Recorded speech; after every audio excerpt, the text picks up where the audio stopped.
चलिए दोस्तों, आज जान लिया जाता है कि क्लास 10th का प्रश्न पत्र किस प्रकार का आता है। क्लास 10th के प्रश्न पत्र यानी प्रश्नों की जो संख्या होती है वो कितनी होती है और वो पूछा किस प्रकार से जाता है। तो चलिए आपको मैं देता हूँ। देखिए 2022 का प्रश्न पत्र है और समय आपको 3 घंटे 15 मिनट दिया जाता है। आपका पूर्णांक 70 होता है यानी 70 नंबर का।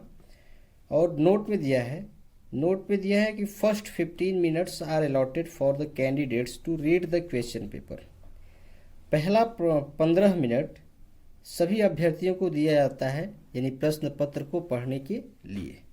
ठीक, फिर दिया इंस्ट्रक्शंस, सूचनाओं में दिया है this question paper is divided into 4 sections, यानी यह प्रश्न पत्र 4 खंडों में विभाजित किया गया है, बांटा गया है। वो 4 खंड कौन है? ए, बी, सी एंड डी, यानी ए, बी, सी और डी। इन 4 खंडों में यह प्रश्न पत्र आपका बांटा जाता है। ठीक, अब देखिए सेकेंड इंस्ट्रक्शन में दिया है all questions from all the sections are compulsory, यानी सभी प्रश्न फ्रॉम ऑल द सेक्शन सभी खंडों से आर कंपल्सरी यानी अनिवार्य है। Marks are indicated against each questions, प्रश्न के नंबर प्रश्नों के सामने दर्शाए गए हैं। Read the questions very carefully before you start answering them.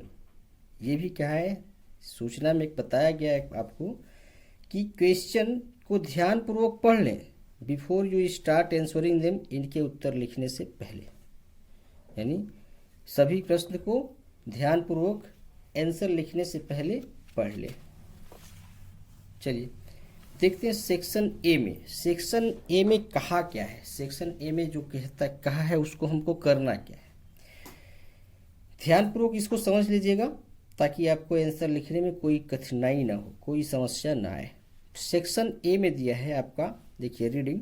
Section A में दिया है फर्स्ट, सेक्शन ए का फर्स्ट दिया है read the following passage carefully and answer the question given below it, यानी रीड द फॉलोइंग पैसेज, निम्नलिखित paragraph को पढ़िए केयरफुली ध्यानपूर्वक and answer the question given below, और नीचे दिए गए प्रश्नों के उत्तर दीजिए।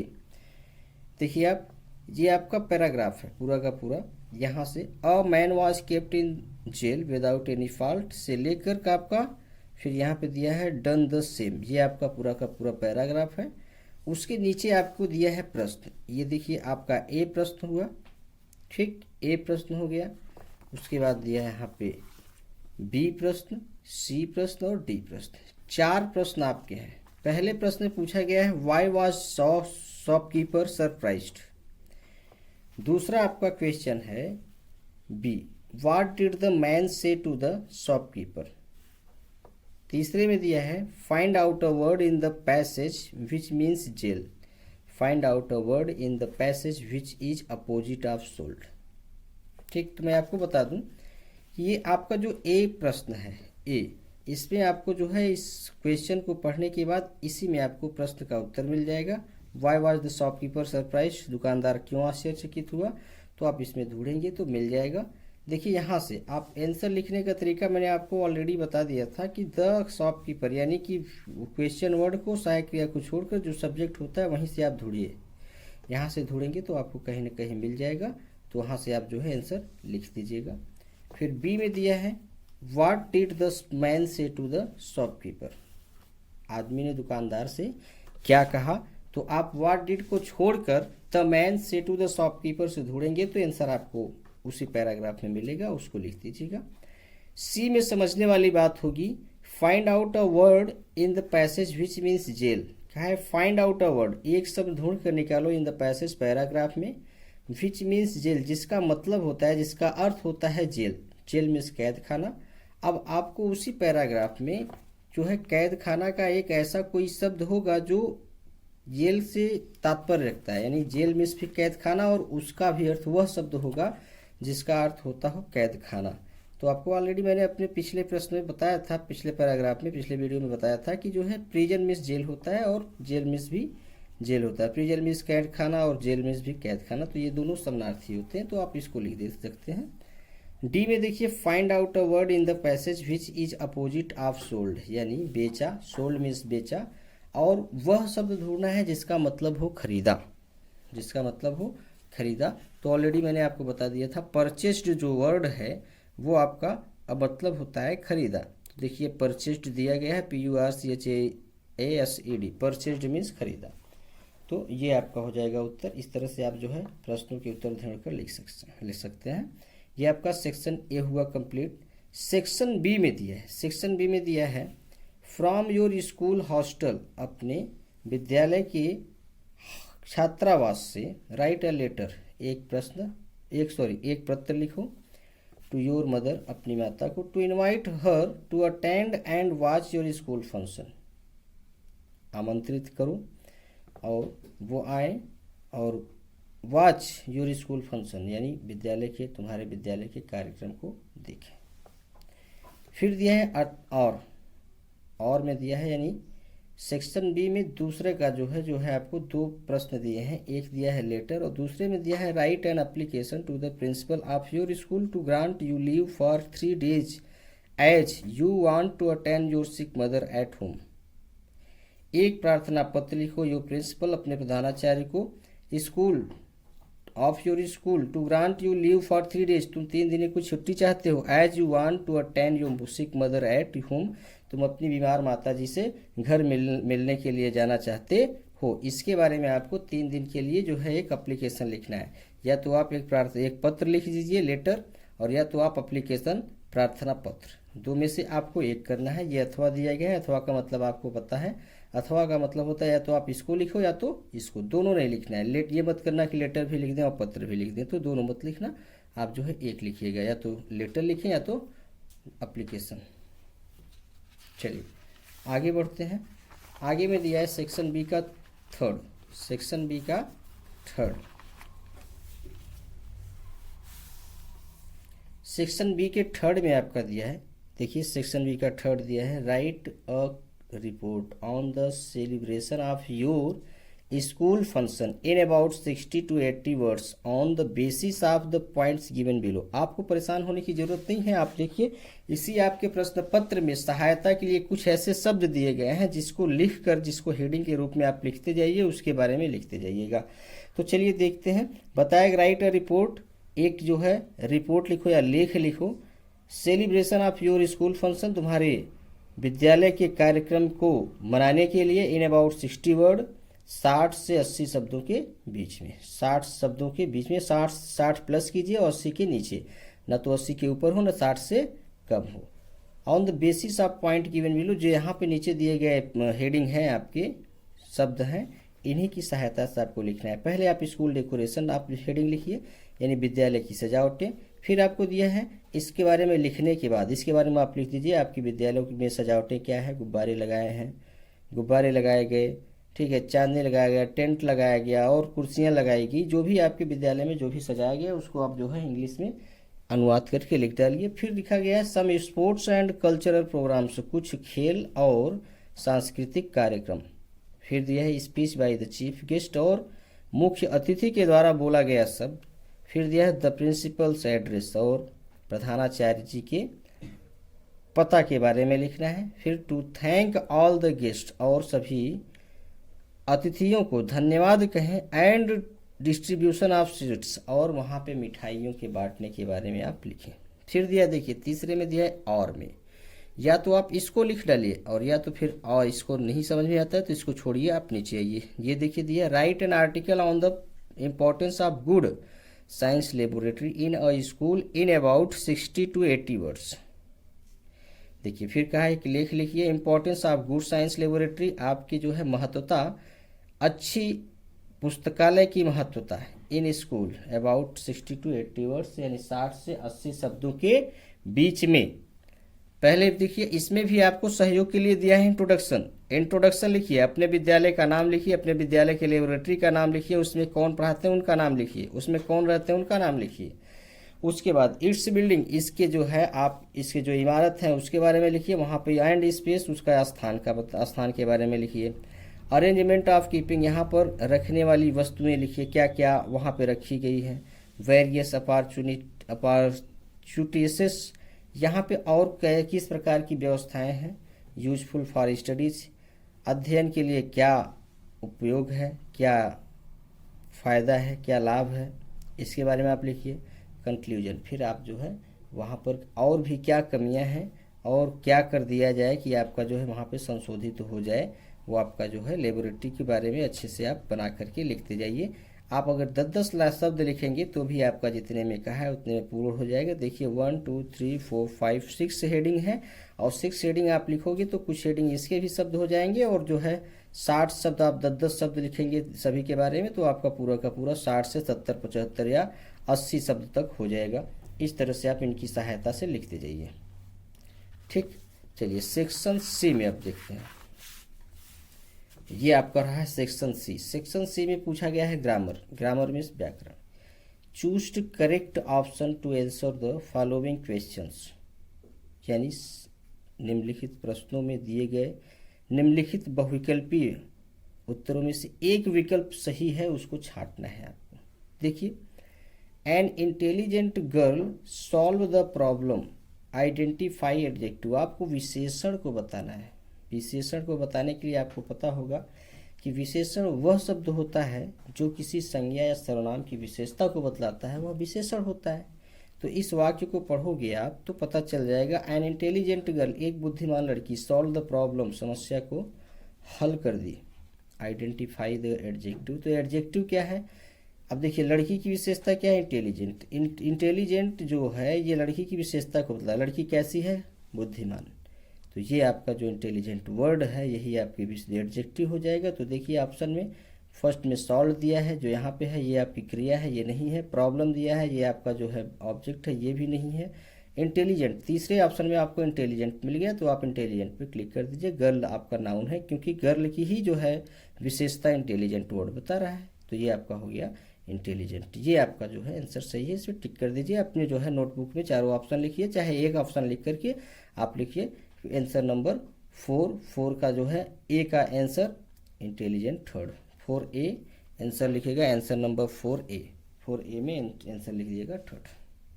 फिर दिया है बी में दिया है they fought for their nation, identify the verb. They fought for their nation, ये आपका जो है सेंटेंस है। दे फॉट, वे लड़े, फॉर दियर नेशन, अपने राष्ट्र के लिए। तो आइडेंटिफाई द वर्ब यानी क्रिया की पहचान कराओ। कहा कि आइडेंटिफाई, पहचान कराओ, द वर्ब क्रिया की। तो आप देखिए दे फाट, ये आपका जो है जो वह शब्द, आपको मैं सरल शब्दों में बता देता हूँ कि वह शब्द जिसका फर्स्ट सेकेंड थर्ड फॉर्म हो, यानी रूप बदला जा सके, वह शब्द जिसका रूप बदला जा सके। फर्स्ट फॉर्म पहली अवस्था, सेकेंड फॉर्म दूसरी अवस्था, थर्ड फॉर्म तीसरी अवस्था, वह फोर्थ फॉर्म को, आईएनजी वाली फॉर्म को फोर्थ फॉर्म कहा जाता है। तो इस तरह से जिसका जो है फॉर्म बदलता है वही क्रिया होती है, वही क्या होती है, क्रिया। तो देखिए आपका यहाँ पे इस वाक्य में देखिए द फाट, फाइट का सेकेंड फॉर्म है फाट। फाइट मीन्स लड़ना, फाट मीन्स लड़ा। दे फॉट, वे लड़े, फॉर दियर नेशन, सॉरी हाँ राइट है, they fought for their nation. तो ये फाट जो वर्ड है आपका ये क्रिया है, क्यों, क्योंकि फाइट का सेकेंड फॉर्म फाट। बाकी आप अदर वर्ड्स के जो है सेकेंड फॉर्म थर्ड फॉर्म नहीं कर पाएंगे, केवल क्रिया की जो है फॉर्म को बदला जाता है। ठीक, तो आप इसमें देखिए फाट जो वर्ड है इस विकल्प में है कि नहीं। फर्स्ट विकल्प में आपका दे दिया है, सेकेंड में दियर दिया है, थर्ड में नेशन दिया है, फोर्थ में आपका फाट, या फाट को आप क्लिक कीजिए और लगाइए, आपका हो गया सही। सी में पूछा है the adjective form of glory is, glory means होता है शानदार। अब देखिए ग्लोरीफाई, ग्लोरीफाई मीन्स होता है शानदार विचार को बताना। ग्लोरियंट ये नहीं होता है, ग्लोरियस नहीं हो, ये सॉरी ग्लोरियस, ये ग्लोरीज नहीं होता है। ग्लोरियस जो वर्ड है आपका, ग्लोरियस जो होगा ये आपका एडजेक्टिव हो जाएगा। जैसे अगर मैं कहूँ कि Mohan is a glorious man, तो मोहन की जो विशेषता है, देखिए अगर मैं कहूँ Mohan is a glorious man, Mohan की विशेषता क्या हुआ, ग्लोरियस मीन्स शानदार, मोहन एक शानदार व्यक्ति है। तो वह शब्द यही आपका जो ग्लोरियस वर्ड है, ये किसी व्यक्ति या वस्तु की विशेषता को बतला सकता है। जैसे मैं कहूँ कि Allahabad city is a glorious city, Allahabad city is a glorious city, या Allahabad is a glorious city, Allahabad एक शानदार शहर है। तो आपका ग्लोरियस वर्ड जो होगा एडजेक्टिव हो जाएगा, तो आपको इस पर क्लिक कर देना है। डी पे आइए, डी को देखते हैं। डी में क्या कहा है, choose the correct preposition to fill in the blank. ठीक, आपको जो है प्रीपोजिशन चुनना है। ये 4 ऑप्शन है आपके। What is time by your watch, आप बाई को लगाएंगे, यहाँ पे भर देंगे। इन, एट, ऑन, ये आपका जो है टाइम बताने के लिए नहीं होता है, आपकी घड़ी में कितने बज रहे हैं। तो what is time by your watch, by को क्लिक करिए, आपका आंसर हो गया बाई।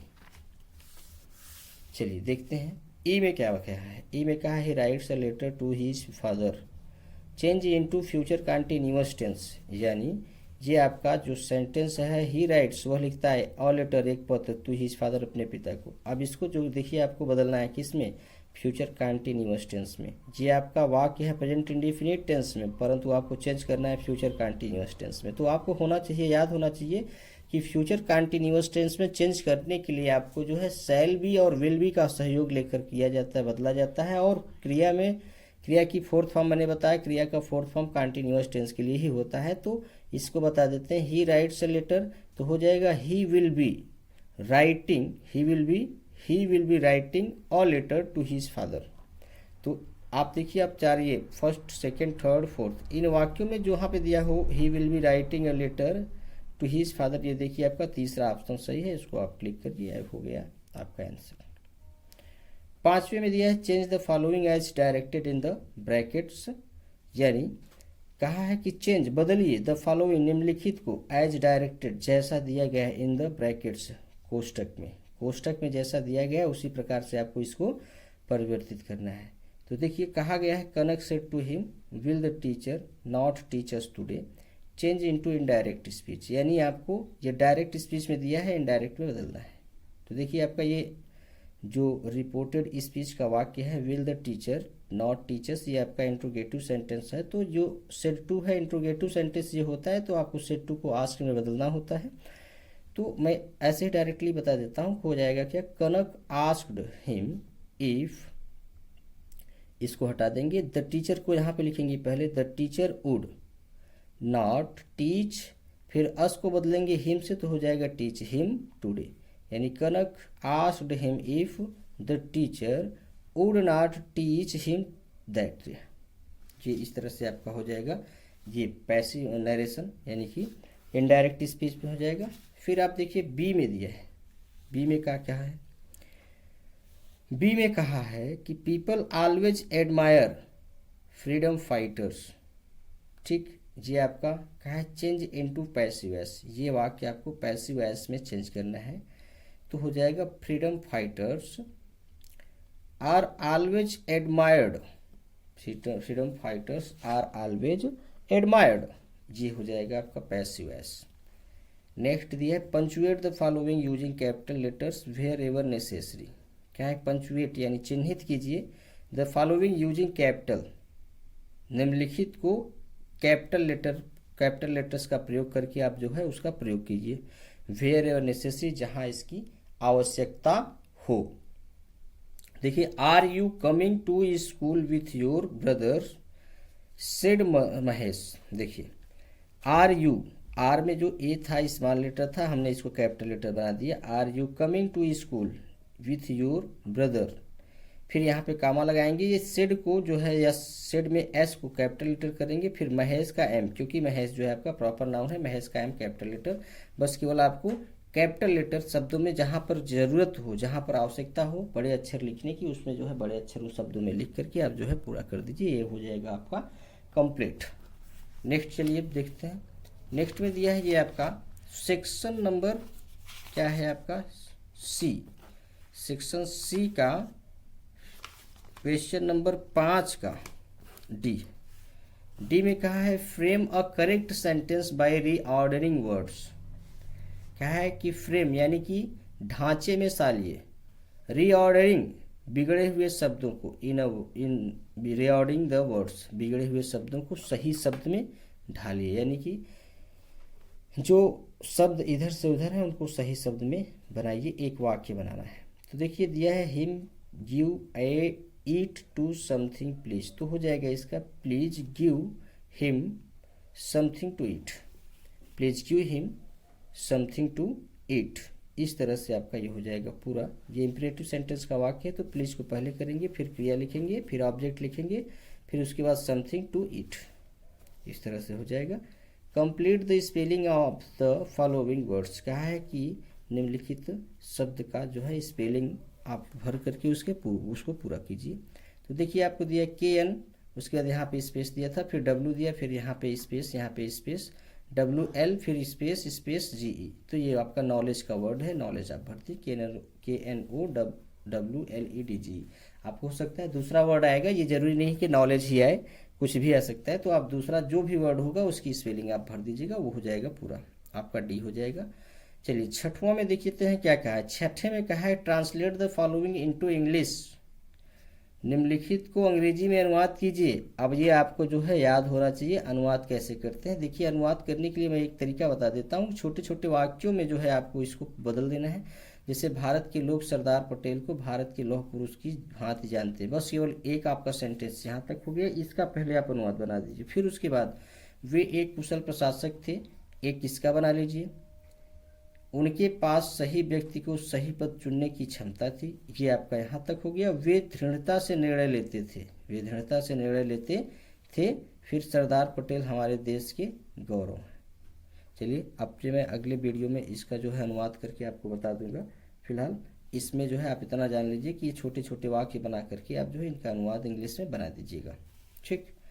सेक्शन डी में क्या कहा है। सेक्शन डी में कहा है लिटरेचर। देखिए सेक्शन डी से लिटरेचर से आपको कहा है लिटरेचर मीन्स होता है साहित्य, और साहित्य से इसने क्या बताया है। बताया है read the following passage and answer the question given below it.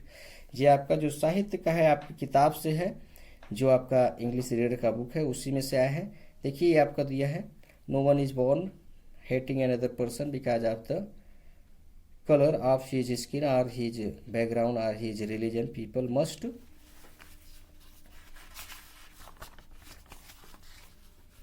learn to hate, and if they can learn to hate, they can be taught to love for love more naturally. तो ये आपका पूरा का पूरा यहाँ तक extinguished जो है आपका पैसेज है। तो इसने भी यही कहा है, पैसेज वही फर्स्ट पैसेज की तरह पैराग्राफ की तरह आपका है। पैसेज को पूरा पढ़िए और नीचे दिए गए प्रश्नों के उत्तर आप नोटबुक यानी आंसर शीट में लिखिए। तो पूरा का पूरा पैराग्राफ पढ़ लीजिए। उसके बाद आपको देखिए ए और बी दो क्वेश्चंस दिए हैं, दोनों क्वेश्चंस के उत्तर आपको इसी में मिल जाएगा। पहले में पूछा है what should people learn according to the Nelson Mandela.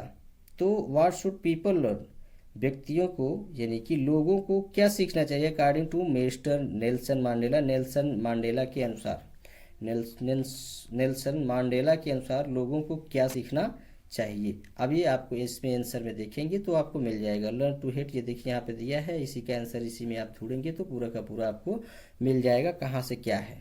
फिर कहा है what can never be extinguished. आप देखेंगे तो एक्सटिंग्विश्ड लास्ट में लिखा गया है। आप इसको जो है यहाँ से जहाँ से आपको सूटेबल लगे कि यहाँ से हम लिख देंगे हो जाएगा। तो यहाँ से आप पूरा पूरा एक्सटिंग्विश्ड तक लिख देंगे 2 लाइन 3 लाइन, तो आपका आंसर हो जाएगा। ठीक। अब देखिए नेक्स्ट नंबर 8 में दिया answer one of the following question in about 60 words. अब प्रॉब्लम ये होती है कि कुछ स्टूडेंट्स ये नहीं जानते हैं कि जो है इस प्रश्न पत्र में पूछा क्या है। प्रश्न पत्र में कहा है कि answer one of the following question, यानी कि निम्नलिखित प्रश्नों में से ए और बी 2 प्रश्न दिए हैं। निम्नलिखित 2 प्रश्नों में से आपको एक प्रश्न का उत्तर देना है, दोनों का नहीं लिखना है। इतना ध्यान दीजिएगा कि आप दोनों का मत लिखिएगा। दोनों का लिखेंगे तो आपका समय भी वेस्ट जाएगा, फालतू में बर्बाद होगा। उससे बेहतर है आप तो सब पहले से ही समझे रहिए ताकि जो है आपको समझने में बाद में कोई समस्या ना हो। ए बी में से एक का आंसर आप लिख दीजिए, और वो भी कितने शब्दों में, 60 शब्दों में। ये आपका हो गया पूरा। 9 में देखिए कहा answer any 2 of the following questions in about 25 words. यानी आंसर एनी 2, जैसे ही आंसर एनी 2 दिया है, 2 यानी कि 2 प्रश्नों का उत्तर हमें देना है। और कितने शब्दों में, 25 वर्ड्स, 25 शब्दों में देना है। यानी 25 से कम नहीं होना चाहिए। 25 से आप ज़्यादा लिख दीजिए, कोई दिक्कत नहीं है। 25 से 30-35 तक लिख देंगे, कोई दिक्कत नहीं होगा। लेकिन हाँ 25 से नीचे मत लिखिएगा। 2 प्रश्नों के उत्तर देना है, ए बी सी। 3 प्रश्न दिए हैं आपको, 3 प्रश्नों में से आपको 2 प्रश्न लिखना है। आप पहला लिखिए, दूसरा लिखिए, तीसरा छोड़ दीजिए। या तो आप पहला छोड़ दीजिए, दूसरा तीसरा लिख दीजिए, या तो जो है दूसरा छोड़ के पहला और तीसरा, यानी एक आपको छोड़ना है और 2 का आंसर आपको लिखना है। 10 में देखते हैं 10 में क्या कहा है, 10 में क्या है कि match the following, match the words of list A with their meanings in list B. यानी क्या है, लिस्ट ए से लिस्ट बी में मिलाइए और ऐसे मैच कराइए कि जो पहले में जो ए में दिया है उसी का अर्थ बी में भी होना चाहिए। जो जैसे सिम्स में होता है दिखाई देना, प्रतीत होना, तो अपीयर्स हो जाता है। डिप्रेस्ड का आपका जो है ये हो जाएगा सैड। डिप्रेस्ड मीन्स दबाव झेलना यानी कि दुख में होना, दुख में पड़ना, तो आपका सैड हो जाता है। ऑफ कोर्स निश्चित ही, इनफैक्ट निश्चित ही, ये आपका ऐसे जो है आप मिला देंगे तो यहाँ पे ये इधर हो गया, ये इधर और वो ऊपर। ठीक इस तरह से आप मैच कर दीजिए, हो गया। ये आपका आंसर हो लिस्ट ए का, लिस्ट बी में मैच है। 11th में देखिए, 11th में क्या पूछा है, read the following extract and answer the questions given below. यानी निम्नलिखित पैराग्राफ को, देखिए एक पैराग्राफ छोटा सा पोयम दिया है, पोयम के रूप में दिया है, और उसको जो है आप पढ़िए और नीचे दिए गए प्रश्नों के उत्तर लिखिए। जहां पर न दिया हो एनी वन एनी टू, तो आपको जो है जितने भी प्रश्न होंगे सभी के उत्तर लिखना है। यानी कि देखिए read the following extract and answer the questions below, नीचे दिए गए प्रश्नों के उत्तर आप लिखिए। पैसेज को पढ़िए और नीचे दिए गए प्रश्नों के उत्तर लिखिए। तो देखिए दिया है the way a crow shook down on me the dust of snow from a hemlock tree. तो आप देखिए under which tree was the poet standing, आपको इसमें से समझ के लिखना है, आपको एकदम बिल्कुल एग्जैक्ट नहीं मिलेगा, तो आपको लिखना है। आप देखिए इस तरह के क्वेश्चन आएंगे तो ऐसे लिखना है, द पोएट स्टैंडिंग। अब देखिए हेमलॉक ट्री लिखा हुआ है, hemlock tree standing under a hemlock tree, आप लिख दीजिए, ये हो जाएगा answer. Point out the rhyming words in the stanza. मैं आपको बता देता हूँ राइमिंग वर्ड्स क्या होता है। ये राइमिंग वर्ड्स, ये जो राइमिंग वर्ड्स दिया गया है, ये आप देखिएगा राइमिंग वर्ड्स जो होते हैं, ये राइमिंग वर्ड्स वह शब्द होते हैं जो उच्चारण में एक ही प्रकार के होते हैं। जैसे अब देखिए इसमें दिया है क्रो, CROW, क्रो ओ का उच्चारण हुआ। अब देखिए क्या मी में ओ का उच्चारण नहीं हो रहा है, स्नो SNOW, क्रो और स्नो ओ का उच्चारण हुआ, दोनों में हुआ। तो ये क्रो का राइमिंग कौन है, स्नो, और मी का राइमिंग क्या हो जाएगा, ट्री। मी ई का उच्चारण हुआ, ट्री ई का उच्चारण हुआ। तो राइमिंग वर्ड ध्यान दीजिएगा। कुछ स्टूडेंट्स को राइमिंग वर्ड्स पता होगा, कुछ लोगों को नहीं पता होगा, तो मैं बता देता हूँ कि राइमिंग वर्ड्स वही होता है जो जिसकी उच्चारण से जो शब्द मिलता है। तो आप क्रो लिखिएगा, क्रो के सामने राइमिंग वर्ड्स लिखिएगा स्नो, फिर मी लिखिएगा, मी के सामने राइमिंग वर्ड ट्री। ये आपका हो गया कंप्लीट। अगर ये पोएम नहीं आता है तो जो भी पोएम आएगा आप इतना ध्यान दीजिएगा, जिसका उच्चारण जिस शब्द से मिलेगा उसी के सामने आपको लिख देना है, हो जाएगा ये आपका राइमिंग वर्ड कंप्लीट।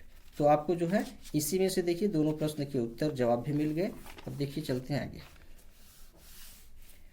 नेक्स्ट में दिया है right the central idea of one of the following poems. निम्नलिखित दो पोएम्स दिए हैं। देखिए द फायर एंड आइस दिया है और बी में दिया है द ट्रीज। दो आपके पोएम है।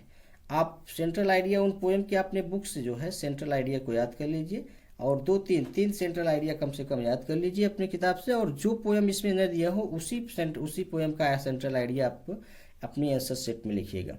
ऐसा आंसर ऐसे जो है सेंट्रल आइडिया को मत लिखिएगा कि जिसका पोएम आपकी नोटबुक में यानी क्वेश्चन पेपर में आया हो। ठीक, तो दो में से आपको एक लिख देना है। फिर देखिए और में दिया है right 4 lines from one of the poems given in your text book. यानी कि आपकी किताब में, आपकी पढ़ने वाली किताब में से 4 लाइन की एक कविता लिखिए। और फिर देखिए कहाँ है, सूचना भी दिया है कि इंस्ट्रक्शंस भी दिया है आपको कि do not copy out the lines given in this question paper. यानी इस क्वेश्चन पेपर से आप जो है कॉपी नहीं करना है, नकल नहीं करना है। ये नहीं कि आप जो है इसमें नकल करके जो है लिख दीजिए, ये गलत हो जाएगा। कॉपी नहीं करना है क्वेश्चन पेपर में। आपको अपने से 2-3 कविताएं आप याद करके रखिए, जो आपके क्वेश्चन पेपर में न आया हो वही आप पोएम, एक 4 लाइन की पोएम को आप लिख दीजिए। ये हो जाएगा आपका complete.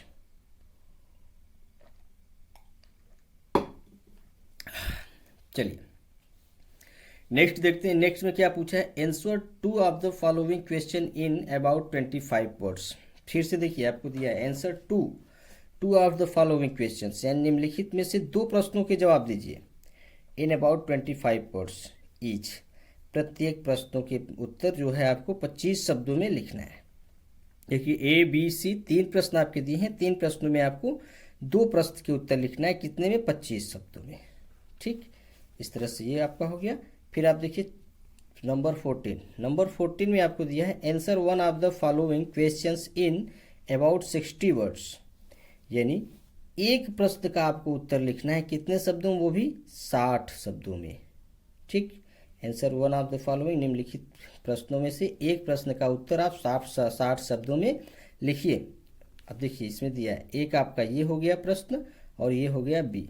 Right a character sketch of the mister Pumphrey in the story a triumph of surgery.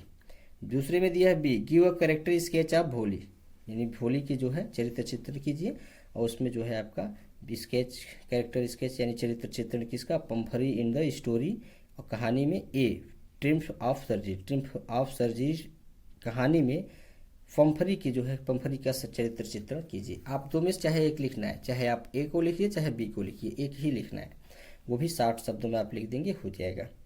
आप ये आप देखिएगा करेक्ट आंसर नहीं मिलता है आपको, कोई दिक्कत नहीं, आप ये करेक्टर स्केच भोली के बारे में जितना आप जानते हैं हिंदी में उतना जो है इंग्लिश में कन्वर्ट करके लिख देंगे, हो जाएगा। उसी प्रकार से इसमें भी पम्फरी के बारे में जो आप जानते हैं, पम्फरी के बारे में आप ये ट्रिम्फ ऑफ सर्जरी की चैप्टर से जितना आप जानते हैं उतना लिखिए, 60 शब्दों से प्लस करके आप लिखते जाइए, आंसर आपका हो गया। 15वें में दिया point out true and falls in the following statements, यानी निम्नलिखित कथनों में से सत्य और असत्य को छांटकर निकालिए। देखिए अब देखिए जैसे दिया है भोली's रियल नेम वाज सुलेखा, अगर भोली का सही नाम सुलेखा है तो आप ट्रू करिए, अगर सुलेखा नहीं है तो आप फॉल्स कर दीजिए। ट्रू मिस होता है, देखिए ट्रू दिया है, ट्रू मिस होता है सत्य और फॉल्स मिस होता है असत्य, यानी ट्रू मिस सही और फॉल्स मिस गलत। यदि ये भोली का वास्तविक नाम सुलेखा है तो आप ट्रू लगाइए, अगर नहीं है तो फॉल्स। और दूसरे में दिया है it took 5 years for Matilda to pay for the diamond necklace, यानी इट टुक 5 years 5 वर्ष लगे थे मैटिल्डा को to pay for the diamond necklace को कि पैसे को अदा करने में। यदि 5 साल लिया था तो आप जो है आप ट्रू लिखिए, अगर नहीं लिया था 5 साल वो जो है और समय में दिया था तो जो है आप उसमें लिखिए फॉल्स। गलत है तो एफ लगाइए यानी फॉल्स लिखिए, और सही है तो ट्रू। ठीक, नेक्स्ट दिया है बी, 15 का B, select the most suitable alternative to complete the following statements. क्या है कि सही जो है शब्द को चुनकर, यानी ये होता है आपका फ्रेज उपवाक्य होता है, यानी कि वाक्यांश, सही वाक्यांश को चुनकर इस खाली स्थान में भरें।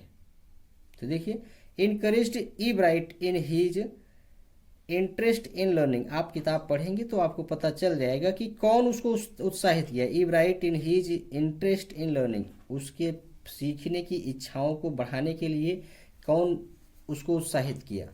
तो देखिए उसके हिज फादर, उसके पिता, his mother, his friend, his teacher. अब उसके पिताजी, उसकी माताजी, उसके मित्र या उसके अध्यापक, जिसने उसको उत्साहित किया उसी को आप उठाकर किस में भर दिया। उसकी माताजी ने उत्साहित किया तो हिज मदर, उसके पिताजी तो हिज फादर, हिज फ्रेंड्स, उसके मित्रों ने किया तो हिज फ्रेंड्स, अगर अध्यापक ने किया तो हिज टीचर, आप यहाँ पे भर दीजिए।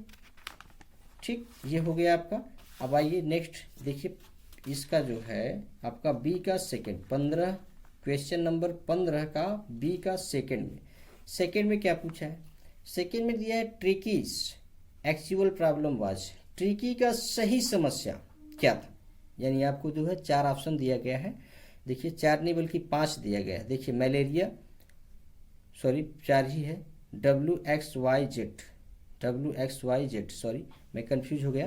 तो अब ये देखिए दिया है 4 ही दिया है, WXYZ, ये 4 ऑप्शन आपको दिए हैं। चारों ऑप्शन में एक था ट्रिकी की एक्चुअल प्रॉब्लम क्या था। देखिए बताया ट्रिकी का वास्तविक समस्या क्या थी। तो अब मलेरिया था या मैलन्यूट्रिशन था या फीवर था, vomiting because of excess food, यानी कि इधर उधर खाने की वजह से उसकी जो है उल्टी आना, ये प्रॉब्लम था। क्या प्रॉब्लम था, अब जो समस्या थी उसको आप पढ़ करके, आप जो ट्रिकी की एक्चुअल प्रॉब्लम को आप पढ़ेंगे तो आपको पता चल जाएगा। बुक में आपको पढ़े होंगे तो आप उसी को जो है क्लिक कर दीजिएगा, यानी टिक लगा दीजिएगा उस पर कि हाँ यही आपका आंसर सही है। तो ठीक वो आप लगा देंगे। तो इस तरह से आपका हो जाएगा, पेपर हल हो जाएगा। हाई स्कूल का पेपर इस तरह से हल होता है। और उसके बाद में आपको जो है अपने आंसर पेपर से मैं आपको 2022 का दूँगा, 2023 का भी दिखा दूँगा। ठीक, तो तब तक के लिए धन्यवाद।